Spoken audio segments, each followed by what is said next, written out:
Vamos entonces a comenzar con la prédica de hoy día. Quiero comenzarlo de esta forma.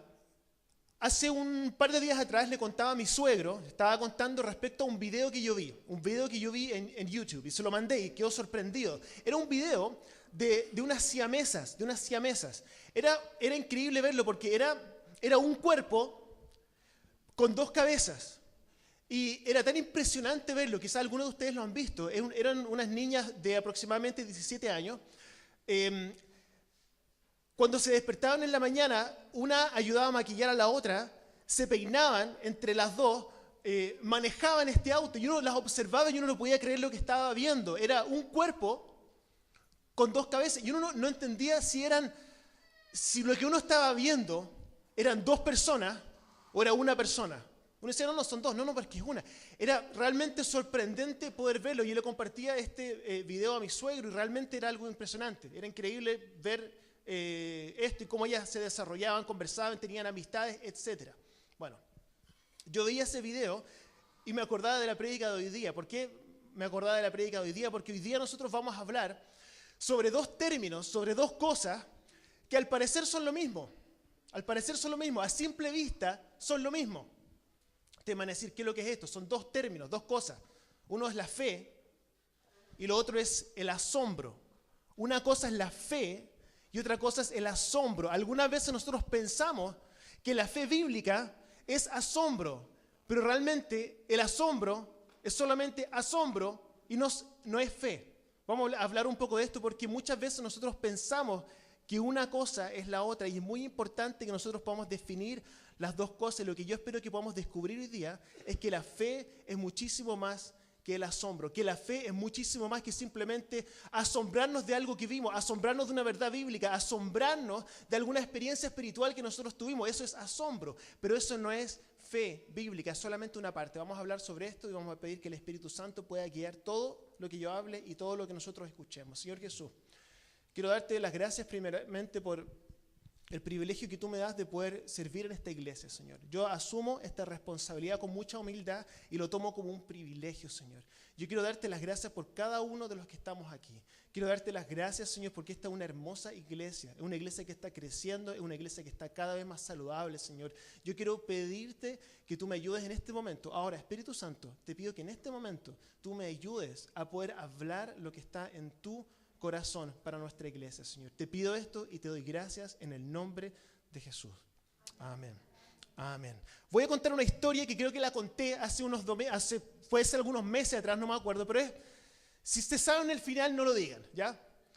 Es una historia de una persona que tiró un cable de un edificio a otro. Tiró un cable de un edificio a otro. Y en el momento en que él tiraba el cable de un edificio a otro, se empezó a juntar gente. La gente observaba y quería saber por qué este hombre había tirado un cable, ¿cierto?, de un edificio a otro. Y empezó a tensar el cable, y toda la gente observaba y se empezó a juntar un tumulto de gente. Cuando se juntó el tumulto de gente, esta persona grita a toda esta gente que estaba ahí, le grita y les dice, ¿creen ustedes que puedo yo pasar de un lado para el otro? Y todos gritaban, sí, porque sabían que era algo increíble que él iba a hacer. Entonces él pasó de un lado para otro y todos le aplaudieron. Volvió a gritar, dijo, ¿quién de ustedes cree o cuántos de ustedes creen que yo puedo pasar de un lado para el otro con una carretilla? Y todos, yo, ¿cierto? Y pasó de un lado para el otro con la carretilla y todos aplaudían, estaban todos muy contentos.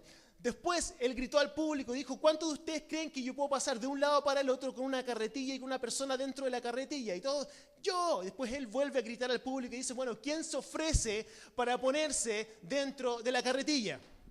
Silencio total. Hoy día vamos a hablar sobre la diferencia entre la fe y el asombro. Porque las personas que estaban observando estaban asombradas de lo que estaban viendo. No podían creerlo, era como, wow, ¿cierto? Eso es asombro.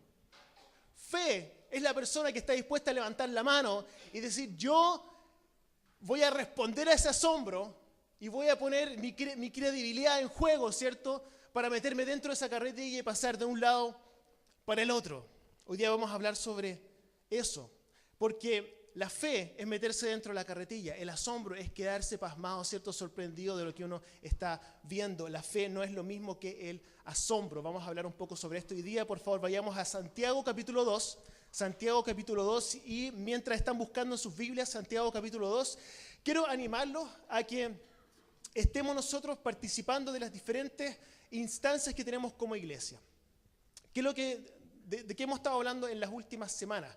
Hemos hablado de 4 cosas respecto a cómo nosotros debemos relacionarnos con Dios en las diferentes instancias. Hemos hablado sobre los primeros 30 minutos de nuestro día. Hemos estado animándolos a que puedan entregarle los primeros 30 minutos de su día a la lectura bíblica. Y uno se puede preguntar, bueno, ¿qué voy a leer en ese momento? Dentro del programa quiero recordarles que en la parte trasera están las lecturas diarias y hemos estado leyendo. Y la idea es que todos los días ustedes pueden leer las lecturas que están dentro del programa. No necesariamente tienen que ser 30 minutos, puede ser 1 hora, puede ser 10 minutos, pero queremos incentivarlos a que le entreguen el primer tiempo de su día, cuando despierten, a la lectura de la palabra y a la oración. La otra instancia que hemos estado hablando, hemos dicho 1 más 1 por 1. ¿Se acuerdan que es un desafío de que ustedes puedan ser los mentores de alguien o que alguien pueda ser su mentor, 1 más 1 por 1? ¿Por qué le ponemos así? Porque es 1 a 1 con una persona durante 1 año y después que cumplas 1 año que tú tomes a otra persona y que esa persona tome a otra persona durante 1 año. Y se pueden preguntar, bueno, ¿qué voy a hacer durante ese tiempo en que me junte con mi mentor? Bueno, dentro del programa también hay una guía de estudio y la idea es que se puedan juntar con esta persona y si no se les ocurre nada que conversar, bueno, vean la guía de estudio, oren el uno por el otro, pasen este tiempo, 1 más 1 por 1, este tiempo de poder ser el mentor de alguien. La otra instancia que hemos estado hablando son los grupos de crecimiento, que son grupos de 8 a 12 personas que se juntan en diferentes hogares, ¿cierto?, dentro de la semana, que puedan participar de esos grupos de crecimiento en los cuales se revisa la guía de estudio. La guía de estudio está hecha sobre la base de la prédica del domingo para que puedan hacer eso, y la cuarta instancia es el culto del domingo. Así que quiero animarlos. ¿Y por qué los animo a que puedan tener este tiempo con Cristo, a cultivar su relación con Dios? ¿Por qué? Porque lo más importante en nuestra vida es nuestra relación con Cristo, porque toda nuestra vida fluye de nuestra relación con Jesús. Santiago, vamos a ir a Santiago entonces. Santiago no es el apóstol Santiago, sino que estamos hablando de Santiago, el hermano de Jesús. Este es un libro de sabiduría, podríamos decir que es como el libro de Proverbios, o sea, lo que es Proverbios del Antiguo Testamento, podríamos decir que es Santiago del Nuevo, y es un libro muy práctico, y lo que vamos a hablar hoy día es un poco respecto a la definición o a la diferencia que hablábamos al principio entre la fe y el asombro, y vamos a poder ver acá cuál es la definición correcta. Entonces, Santiago capítulo 2, comenzando desde el versículo 14, dice: hermanos míos, ¿de qué le sirve a uno alegar que tiene fe si no tiene obras? O sea, la fe, que es lo que está diciendo aquí, que la fe sola no sirve. Tú puedes decir, yo creo en Jesús, yo creo en la Biblia, yo creo en los milagros, yo creo que toda esta creación fue hecha por Dios, pero dice, bueno, ok, está bien, creer está bien, pero no es suficiente. Continúa diciendo, ¿acaso podrá salvarlo esa fe? ¿Qué es lo que está diciendo? Que esa fe, si no va acompañada de obras, de cosas que yo hago, no es realmente fe. Versículo 15 dice, supongamos que supongamos que un hermano o una hermana no tienen con qué vestirse y carecen del alimento diario. Y uno de ustedes les dice que le vaya bien, abríguese, coman hasta saciarse, pero no le da lo necesario para el cuerpo. ¿De qué le servirá? Imagínense que llega alguien a la iglesia, una persona que no tiene con qué vestirse, no tiene nada que comer, y yo me acerco a la persona y le digo, hermano, venga para acá. Yo sé que tú no tienes nada para comer, yo sé que no tienes con qué vestirte. Yo quiero decirte que tú hoy día vas a ir a Falabella y te vas a comprar toda la ropa que tú quieras. Desde el pantalón, calzoncillo, chaqueta, gorro, cómprate todo. Lo que tú quieras, te lo vas a comprar. Y después que te vayas a comprar todo lo que tú quieras en Falabella, vas a ir después al restaurante favorito que tú tengas. Tú vas a ir y vas a comer todo lo que tú quieras. La persona me miraría y diría, oye, qué buena onda el pastor, ¿cierto?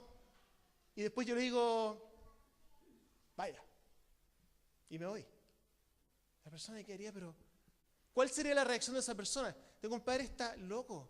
¿Cómo me dice todo esto? Y después se va, ¿cierto? Quedaría como sorprendido. Lo mismo está hablando acá, que la fe sin obras es muerta. Yo puedo hablar, llenarme la boca de toda la fe que yo tengo, pero si no tengo obras que acompañan esa fe que yo hablo no es fe. No es fe. Versículo 17. Así también la fe por sí sola, si no tiene obras, está muerta. Sin embargo, alguien dirá, tú tienes fe, yo tengo obras. Pues bien, muéstrame tu fe sin tus obras, y yo te mostraré la fe por mis obras. ¿Qué es lo que está diciendo acá? Que las obras son la evidencia de la fe. Si mi hijo se me acerca y me dice, papá, estudié para la prueba, ¿qué nota te sacaste? Un 2. No estudiaste. ¿Por qué? Porque la evidencia de que si mi hijo estudió o no estudió es el resultado de la prueba. No me digas que estudiaste si me muestras un 2 en la prueba. Lo mismo es cierto para nuestra fe. No me vengas a decir que tienes fe si no tienes obra. Me dice, pero pastor, ¿cómo usted puede empezar a hablarme a mí de que no tengo fe si yo tengo fe porque yo creo en Dios, yo creo en la creación, yo creo en la Biblia, yo creo que Cristo murió por mis pecados, yo creo todas estas cosas? ¿Y qué es lo que dice el 19? ¿Tú crees que hay un solo Dios? Magnífico. También los demonios creen y tiemblan. O sea, ¿qué es lo que está diciendo acá? Que creer no es el tema. O sea, yo puedo creer en Dios, puedo creer en Jesús, puedo creer en la Biblia, los milagros, etcétera, y eso es hermoso. Creer todas esas cosas es el primer paso y está bien, es espectacular. Pero no somos llamados solo a creer en Dios. Somos llamados a poner nuestra fe en Dios. Y son dos temas muy diferentes. Una cosa es creer y otra cosa es poner tu fe en Dios. Versículo 20 dice, qué tonto eres. ¿Quieres convencerte de que la fe sin obras es estéril? ¿No fue declarado justo nuestro padre Abraham por lo que hizo cuando ofreció sobre el altar a su hijo Isaac? O sea, Abraham fue declarado justo no por lo que vio, no por lo que oyó, no por lo que creyó, sino que fue justificado por lo que él hizo. Imagínense que Abraham hubiese quedado después que Dios le habló, ¿cierto? Le dijo que iba a tener una descendencia increíble, más que las estrellas en el cielo, y Abraham se hubiese quedado con esa idea y hubiese dicho, Dios me habló, hoy tuve una experiencia tan espectacular con Dios, Dios me habló, fue tan increíble poder verlo, poder escuchar su voz, qué lindo, qué espectacular poder haber vivido todo esto. Bien, espectacular. Pero ¿qué fue lo que a él lo justificó? ¿Cuál fue el propósito de todo lo que Dios le habló? Obedecer. Dar el siguiente paso, que en este caso fue ofrecer a su hijo. Eso es asombro. Muchos de nosotros vivimos del asombro, pero el asombro es fe estéril. El asombro es fe estéril. ¿Por qué? Porque no tiene frutos. Y algunos de nosotros creemos que la experiencia espiritual, algunos de nosotros creemos que la experiencia espiritual es lo mismo que poner nuestra fe en Dios. Pero eso es asombro, no es fe, es asombro. Y nosotros somos llamados a seguirlo y no a vivir de experiencias espirituales. Somos llamados a responder a las experiencias espirituales. Versículo 22 dice, ya lo ves. Su fe y sus obras actuaban conjuntamente y su fe llegó a la perfección por las obras que hizo. El asombro es fe estéril. La perfección de la fe se produce por las obras. Abraham fue justo por lo que hizo, porque respondió al asombro, respondió a lo que vio, respondió a lo que escuchó, respondió a lo que creyó, hizo lo que Dios le pidió. Nosotros somos llamados no a vivir de asombro, sino de vivir por fe. Y eso significa responder al asombro, a las sanidades, a lo que vi en la Biblia, a la experiencia que tuve, a responder. Versículo 23 dice, así se cumplió la Escritura, que dice, le creyó Abraham a Dios y esto se le tomó en cuenta como justicia y fue llamado amigo de Dios. Versículo 24, como pueden ver, a una persona se le declara justa por las obras, no solo por la fe. Quiero insistir en esto. Yo puedo ver a alguien que se tira en bungee, sorprenderme, wow, ¿cómo puedo hacer eso? Increíble. A alguien que se tira en paracaídas, yo puedo sorprenderme y decir, wow, qué increíble lo que hizo. Alguien que se mete dentro de un kayak, ¿cierto? Y ande, uno se sorprende de todo lo que está viendo. Pero es muy diferente observarlo, sorprenderse, ¿cierto? Admirarlo. Es muy diferente meterse dentro del kayak, es muy diferente tirarse en el paracaídas, es muy diferente, ¿cierto? Ponerse el bungee y tirarse para abajo. Lo mismo nos pasa a nosotros como cristianos. Podemos sorprendernos de lo que vemos, sorprendernos de la creación, sorprendernos de alguna verdad bíblica, sorprendernos de la experiencia que nosotros tuvimos cuando Dios nos sanó de alguna enfermedad, sorprendernos y vivir de todas estas experiencias, pero el asombro es fe estéril, que no tiene frutos. Es hermoso, pero si no respondemos a este asombro, es fe estéril.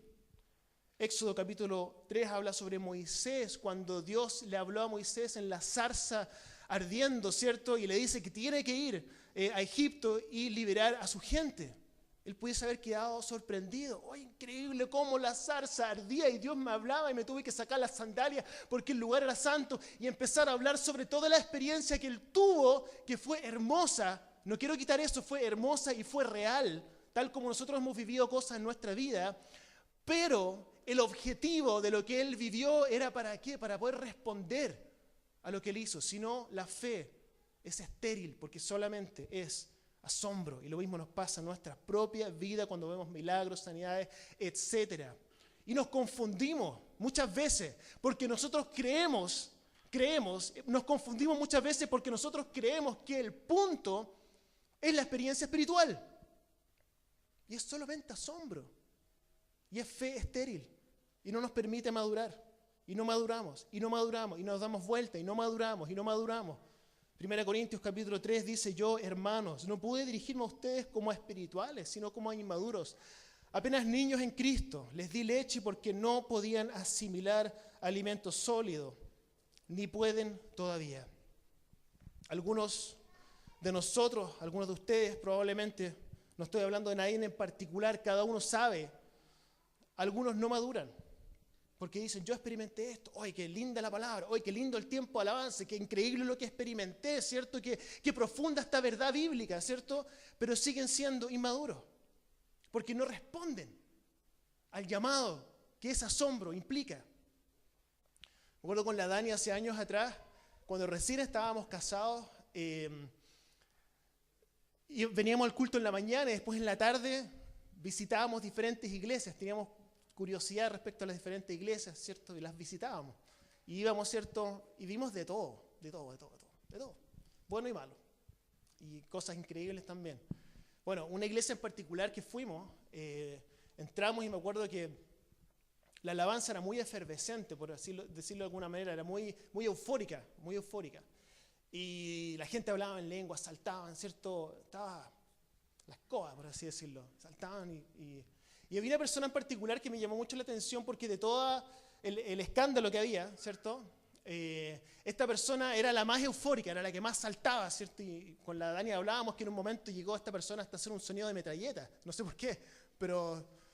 y resultó ser que lo observábamos y llegó el tiempo de la ofrenda y esta persona se volvió a sentar y se quedó dormido. Yo pienso que no estaba durmiendo, o sea, no sé, pero me da la impresión de que se estaba haciendo el dormido. No quería ofrendar. Entonces pasó el plato y no pasó nada. Me acordaba de esa historia y yo pensaba en algunos de nosotros. Me acordaba de la prédica de hoy día y decía que muchas veces nosotros a veces actuamos de la misma manera. ¿En qué sentido? De que nosotros vivimos de las experiencias espirituales, ¿cierto? De las verdades, de poder recibir, pero en el momento en que Dios nos pide que demos un paso, que caminemos, que respondamos a este llamado que se produce muchas veces a través del asombro o algo que nosotros vemos cuando somos llamados a dar este paso, nos quedamos dormidos y entramos en un ciclo de inmadurez espiritual. Entramos en un ciclo de inmadurez espiritual. Quiero hablarle un poco de este ciclo de inmadurez espiritual. El ciclo de inmadurez espiritual en el cual muchos de nosotros entramos o tendemos a entrar es que Dios nos llama en un momento en nuestra vida. Nos llama, ¿cierto? En nuestro caminar espiritual. Entendemos alguna verdad bíblica o somos sorprendidos, ¿cierto? O vivimos alguna experiencia espiritual y comienza el ciclo en que Dios nos llama, ¿cierto? Dios nos llama. ¡Ay, qué rico este momento que estoy viviendo! Increíble, ¿cierto? En que Dios me llamó y Dios se hace muy real en mi vida. Es el llamado de Dios para mi vida, ¿cierto? En un momento, a hacer algo, a dar un paso. Y en el momento que Dios nos pide algo, nos alejamos porque no estamos dispuestos a dar ese paso y después entramos en un desierto espiritual y Dios nos vuelve a llamar con alguna verdad, algo que nos sorprende, nos pide que demos un paso, entramos en un desierto y entramos en este ciclo que es un ciclo de inmadurez espiritual y algunos de nosotros, algunos de ustedes llevan años en este ciclo. Es como el que va de polola en polola, ¿cierto? Y no es capaz de comprometerse con nadie. Porque no quiere cambiar, no quiere hacer ningún cambio, solamente quiere esa efervescencia del primer amor. Con la Dani ya llevamos 11 años de casados, vamos a cumplir 11 años el próximo mes. Y estos 11 años han sido años de cambio. Yo he tenido que cambiar, ella ha tenido que cambiar. Es parte de la relación. La relación madura en la medida en que yo hago cambios en mi vida y ella hace cambios en su vida y nos afiatamos y nuestra relación se solidifica como resultado de los cambios que los dos estamos dispuestos a hacer. Y lo mismo es cierto en nuestra relación con Dios. Tenemos que hacer cambios y el problema es que muchos de nosotros queremos vivir de experiencias espirituales, vivir de sanidades, vivir de asombros, vivir de experiencias en las cuales nosotros tenemos un tiempo de alabanza increíble, pero no estamos dispuestos a responder, no estamos dispuestos a hacer los cambios que nosotros tenemos que hacer en nuestra vida para que nuestra relación con Cristo comience a madurar. Y vivir por fe, responder a lo que Dios nos habla, se resume a una palabra, que es obediencia. Es obedecer lo que Dios nos pide que hagamos. Y la obediencia requiere cambios. Sin cambios no hay obediencia. La próxima semana comenzamos una nueva serie que se llama Cambia el Switch. Vamos a hablar sobre estos cambios que tenemos que hacer en nuestra vida, este cambio de mentalidad que tenemos que hacer. Porque el asombro es fe estéril. Mateo capítulo 7, aquí está hablando sobre el juicio final, versículo 21, dice: no todo el que me dice Señor, Señor, entrará en el reino de los cielos, sino solo el que hace la voluntad de mi Padre que está en el cielo. Versículo 22, muchos me dirán en aquel día: Señor, Señor, ¿no profetizamos en tu nombre? Y en tu nombre no expulsamos fuera demonios, hicimos muchos milagros, ¿cierto? Es como si llegamos ese día ante el Señor y decimos: pero es que todo lo que experimenté, todo lo que hice, todo lo que vi, todo lo que yo, todas estas cosas que me produjeron asombro, todo lo que yo creí, todas las lindas palabras que escuché. Versículo 23, entonces les diré claramente: jamás los conocí. Aléjense de mí, hacedores de maldad. Y todo lo que yo viví, esto es lo que quiero que entendamos, que la experiencia espiritual, el asombro, es solo la mitad. Ese asombro, ese momento en que nosotros entendemos: oye, esto es Dios, qué increíble la creación, este es un llamado de Dios para nuestras vidas aquí a responder. Entonces la pregunta no es si tuvimos alguna experiencia espiritual o si entendimos alguna verdad bíblica, la pregunta es si obedecimos, si respondimos a lo que experimentamos. ¿Viviste por fe o te volviste adicto al asombro? Y seguimos en este ciclo de inmadurez espiritual. ¿Y por qué estamos tan entrampados en este ciclo? Porque estamos entrampados en este ciclo, como que no maduramos, llevamos años igual. No estoy hablando de nadie en particular, por favor, estoy hablando, cada uno sabe. Yo también sé dónde esto me llega. ¿Por qué estamos entrampados en este ciclo? Bueno, yo sé por qué no. No es por falta de información. Tenemos la información, sabemos lo que tenemos que hacer. No es que no se nos haya revelado lo que tenemos que hacer, sabemos. Es como el que quiere bajar de peso hoy en día, ¿cierto? El que no baja de peso no es por falta de información, es porque no quiere o no está dispuesto a pagar el precio, porque hay gimnasios por todos lados, hay dietas, hay información nutricional en internet, etc. Hay montones de información respecto a cómo bajar de peso. El problema es que algunos no estamos dispuestos, ¿cierto?, a pagar el precio. Creo que lo mismo es cierto como iglesia, ¿cierto? No es que no sepamos la información, no es que no sepamos lo que tenemos que hacer. El problema es que muchas veces no estamos dispuestos a pagar el precio que implica seguir a Cristo. Me acuerdo que estaba en Estados Unidos hace unos 2 años atrás. Estaba hablando con un pastor y él me hablaba, me preguntaba respecto a la iglesia, etc. Y me decía: pastor, ¿cuál es su plan de discipulado? Bueno, le empecé a explicar, le hablé de los primeros 30, ¿cierto? Lo que les hablé al principio. Y me miraba con cara rara. Y era casi como que yo estaba, como que no me entendía. ¿Cuál es tu plan de discipulado? Y yo le explicaba eso. Más o menos eso es como el plan que nosotros tenemos. ¿Por qué? Porque la lógica, ¿qué es lo que nos dice la lógica? La lógica es pensar que un discipulado es resultado de mayor información en nuestra mente para nosotros, ¿cierto? Después de los 4 pasos, después de los 10 pasos, después de los 4 años, salimos con un título de súper espiritual como resultado ¿de qué? De toda la información que tengo en mi mente. Entonces, ¿cuál es mi plan de discipulado? Honestamente, es que obedezcamos lo que ya sabemos. Porque si obedecemos lo que ya sabemos, cambiamos el mundo. Estamos educados muy por sobre nuestro nivel de obediencia. Algunos dicen, nosotros los cristianos somos ignorantes bíblicamente, y no digo que no lo seamos. Y no estoy en contra de... O sea, tenemos que estudiar la Biblia, tenemos que entender la Biblia, tenemos que educarnos bíblicamente, no estoy diciendo eso. Pero si nosotros aplicáramos un versículo, Mateo 22:39, ama a tu prójimo como a ti mismo, aplicamos ese único versículo, cambiamos el mundo, cambiamos nuestra ciudad, nuestras familias, todo cambia si aplicamos ese versículo. Mucha memorización, muchas clases y olvidamos el objetivo que es la obediencia, es el objetivo. Es como si yo le dijera a mi hijo Justin, le digo, oye hijo, quiero que hagas 3 cosas. Quiero que subas al 3er piso y quiero que pases la aspiradora, quiero que guardes tus cuadernos y quiero que hagas tu cama. Quiero que pases la aspiradora, quiero que guardes tus cuadernos y quiero que hagas tu cama. Voy a subir en 30 minutos y quiero que todo eso esté listo. Entonces subo, ¿cierto? Él va arriba, yo paso, subo en 30 minutos más y me doy cuenta que está todo igual. Y le digo, hijo, ¿no escuchaste lo que te dije?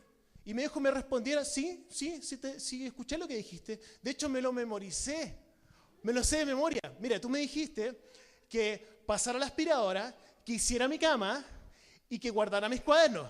Que pasara la aspiradora, que hiciera mi cama, ¿cierto? Y que guardara los cuadernos. Me lo sé de memoria. De hecho, formamos un grupo y nos juntamos todos los martes y analizamos las diferentes maneras en que nosotros podríamos más efectivamente guardar los cuadernos, ¿cierto? Cómo podemos poner mayor eficiencia en el pasado de aspiradora, ¿cierto? Y lo otro que hicimos es que hicimos un análisis del griego. ¿Y sabes qué? Pasar la aspiradora significa... Sí, pero ¿cómo? Hijo, ¿te estás burlando de mí? ¿Por qué te di toda esa información? Te di un mandato con qué objetivo, de que tú me obedezcas, no que sobreanalices lo que dije.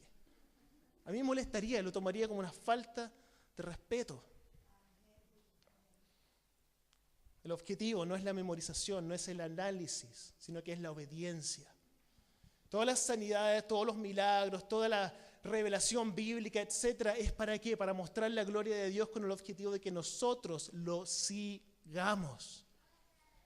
El problema es que no estamos dispuestos a pagar el precio. Es más fácil muchas veces hacer un estudio exegético de la Biblia que aplicarla. Si nos quedamos en el puro asombro, nos perdemos todo. Entonces esta es la pregunta que quiero que nosotros nos hagamos hoy día. ¿Estamos poniendo nuestra fe en Dios o estamos viviendo de asombro? Me acuerdo con mi papá, hace años atrás, estábamos en Estados Unidos, estábamos en una piscina, me acuerdo que hacía mucho calor. Y con mi hermano nos estábamos bañando en la piscina y a mi papá no le gusta la piscina, él nunca se baña en la piscina porque es súper friolento. Tiene que hacer como 100 grados de calor para que él meta los pies al agua. Y me acuerdo que un día hacía mucho calor y él puso los pies en el agua.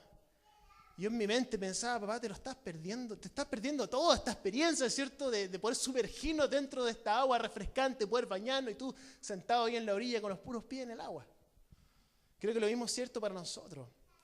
Si nos quedamos en el puro asombro y nos volvemos adictos a la información y no entendemos que tenemos que aplicarlo realmente nos estamos perdiendo todo. Toda la experiencia de poder vivir en el centro de la voluntad de Dios nos estamos perdiendo si nos volvemos adictos al asombro, adictos al qué lindo el tiempo de alabanza, adictos al qué lindo el texto, qué lindo el mensaje. Uy, qué increíble la sanidad, son cosas hermosas, pero que nos llaman no solamente a asombrarnos y a volvernos adictos a esto, sino a responder. Nos volvemos adictos, consumistas, sin frutos y nunca maduramos. Y nunca descubrimos el camino que está trazado por Dios para nosotros. El asombro es fe estéril. La fe bíblica es obediencia. Entonces la pregunta al final del día no es si creímos, no es si vivimos algo espiritual, no es si entendimos una profundidad bíblica, no es si experimentamos, no es si nos asombramos. La pregunta es si obedecimos, si fuimos obedientes al llamado de Dios. Con esto quiero dejarlo. Mateo capítulo 14 describe uno de los milagros más sorprendentes, que es Jesús caminando sobre el agua. Y se los quiero leer. Quiero pedirles que puedan cerrar sus ojos. Vamos a pedirle al Espíritu Santo voy a pedir que cierren sus ojos y que en este momento ustedes puedan hacer la siguiente pregunta. Espíritu Santo, ¿qué es lo que tú me estás hablando a mi corazón en este momento? ¿Qué es lo que me estás hablando tú a mi corazón en este momento? Que tú le puedas preguntar eso al Espíritu Santo. El versículo 25 dice, mantengan sus ojos cerrados, por favor. En la madrugada, dice, Jesús se acercó a ellos, caminando sobre el lago.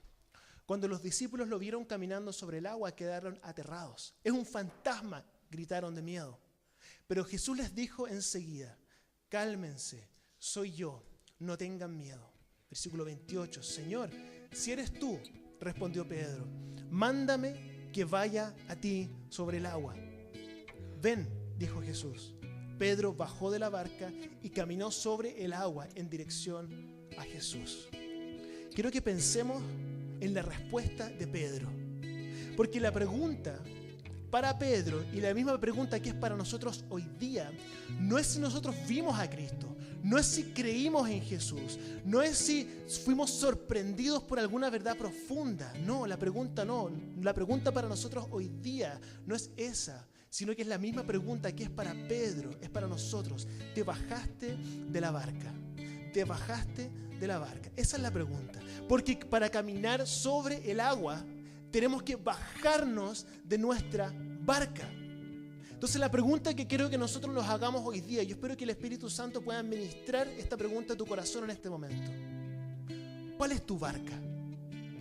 ¿Cuál es tu barca?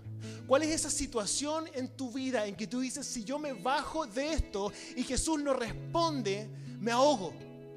¿Qué es esa situación en tu vida en la cual tú sabes que Cristo te está llamando a que hagas un cambio, a que salgas de tu barca, de tu situación de comodidad, por así decirlo, y que si Él no te rescata, te ahogas?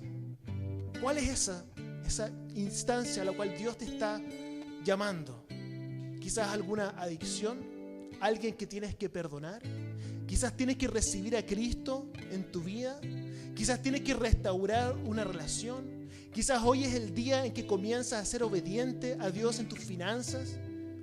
Quizás tienes que terminar con alguien, tienes que bautizarte. ¿Saben ustedes que el caminar sobre el agua para Pedro, esa tensión de dependencia de Dios, es la tensión a la cual todos nosotros hemos sido llamados a vivir? En la cual cada paso que tú das es absolutamente dependiente de Dios. ¿Cuál es tu barca? Algunos llevan años en esa barca y nadie madura en la barca. Porque para algunos Dios ya se mostró a ti y tú ya crees en Dios, tú ya recibiste a Cristo en tu vida, ya te bautizaste, crees lo que dice la Biblia, crees que Cristo murió por tus pecados, ya lo crees. ¿Cuál es tu respuesta ahora? ¿Cuál es ese paso que tú tienes que dar para comenzar a vivir ese camino trazado para ti? Señor Jesús, yo quiero esta hora que tú puedas ministrar a nuestros corazones y que tú nos puedas hacer entender de que no somos llamados a vivir de asombro o de vivir de lo que creemos o de las verdades bíblicas, Señor. Ayúdanos a poder entender que tu llamado sobre nuestras vidas es a poder obedecerte para poder caminar este camino trazado que tú tienes para nosotros, Señor. Ayúdanos a vivir por fe y dejar de ser adictos al asombro. Ayúdanos a dejar de decir, sí estuvo bueno el culto hoy día, sí estuvo mal el culto, sí, yo creo que la alabanza estuvo bien o estuvo mal. Señor, por favor, ayúdanos a madurar y a entender de que el objetivo no es vivir de estas cosas, sino responder y caminar este camino de fe, Señor. Oramos por esto, te damos las gracias, alabamos tu nombre, te bendecimos en el nombre de tu Hijo Jesús.